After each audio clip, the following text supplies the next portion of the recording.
Hello everyone, তো বহু বহু যুগ পর আবার একটা মিনি ব্লগ নিয়ে চলে এসেছি তোমাদের জন্য। তো দেখো, অনেক দিন পর আজকে মায়াপুর যাচ্ছি। আমাদের বাড়ি থেকে মায়াপুর জাস্ট 10 মিনিটস ডিস্টেন্স, কিন্তু তাও আমাদের যাওয়া হয় না। অনেক দিন পর আবার এলাম। তো দেখো, আমি মায়াপুরে আসলে অবশ্যই ট্রি হাউসে আমি আসি। আমার খুব ভালো লাগে এই জায়গাটা, খুব সুন্দর লাগে আমার কাছে। তো যাই হোক, তোমরাও দেখো, আশা করি অনেকেরই আসা হয়ে গেছে এখানে।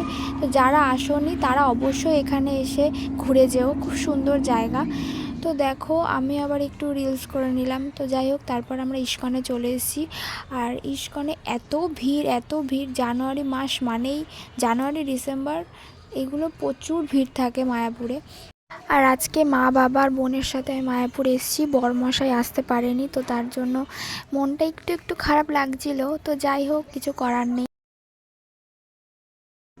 বিশেষ করে আমার এই ফোয়ারার জায়গাটা খুব ভালো লাগে, খুব সুন্দর লাগে। আমি এখানে আসি, আমি যদি মায়াপুর আসি আমি এখানে অন্ততপক্ষে আসবোই, আর কোথাও যাই বা না যাই।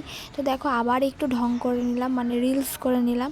তো দেখো, মায়াপুরের ভিউটা জাস্ট অপূর্ব লাগছে, আমি বলে বোঝাতে পারবো না। আর দেখো চারিদিকে রং বেরঙের কত ফুল।